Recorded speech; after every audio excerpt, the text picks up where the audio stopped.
எங்களுக்கு summer holidays கிடைச்சாச்சு. அதனால விளையாட்டு சுற்றுலான்னு எங்கள் டைமை ஸ்பெண்ட் பண்ண தொடங்கிட்டோம். இன்னைக்கு நான் குளச்சல் கடற்கரைக்கு பக்கத்தில் இருக்க வரலாற்று தூணை தான் பார்க்க வந்திருக்கோம்.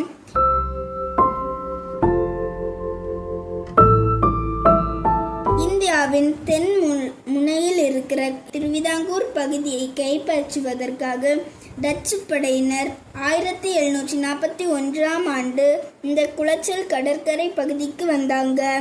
அதே சமயத்தில் திருவிதாங்கூர் மன்னரோட படைகள் கர்நாடகா பகுதியில் போர் நடத்திட்டு இருந்தாங்க. டச்சு படையை எதிர்த்து சண்டை போட போதிய ஆள் இல்லாமல் போயிடுச்சு. உடனே திருவிதாங்கூர் மன்னர் இவங்களை தந்திரமாக தோற்கடிக்கணும்னு முடிவு பண்ணாங்க. முன்னாடி அப்படி என்ன பண்ணாங்கன்னு யோசிக்கிறீங்களா? அது என்ன பண்ணாங்கன்னா, முன்னாடி எல்லாரும் மாட்டு வண்டி பயன்படுத்திட்டு இருந்தாங்கல்ல, அந்த மாட்டு வண்டியில் பெரிய பனை மரத்தை வெட்டி தண்டு பகுதியை மாட்டு வண்டியில் வச்சு கடற்கரை பகுதியில் வரிசையில் நின்று கொண்டு இருந்தாங்க.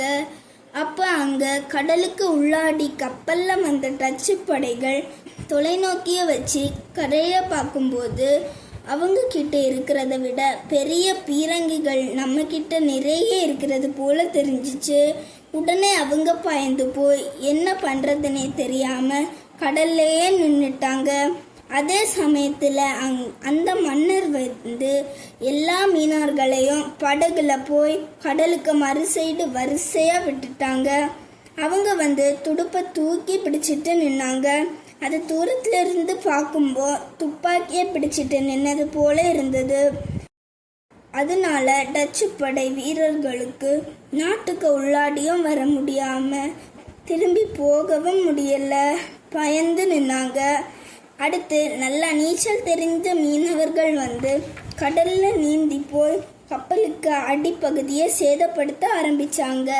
இதனால பயந்து போன தளபதி டிலனாய் தலைமையிலான டச்சு படையினர் 1741 ஜூலை 31 சரணடைந்துட்டாங்க.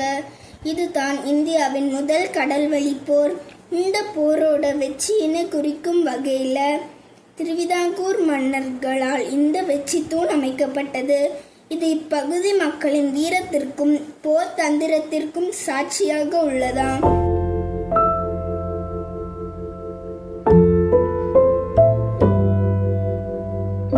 இந்த தூணுக்கு பக்கத்தில் ஒரு அழகான கடற்கரை பார்க் எல்லாம் இருக்கு. ஒன் டே நீங்கள் இங்கே பார்த்து என்ஜாய் பண்ணுங்க. பாய்.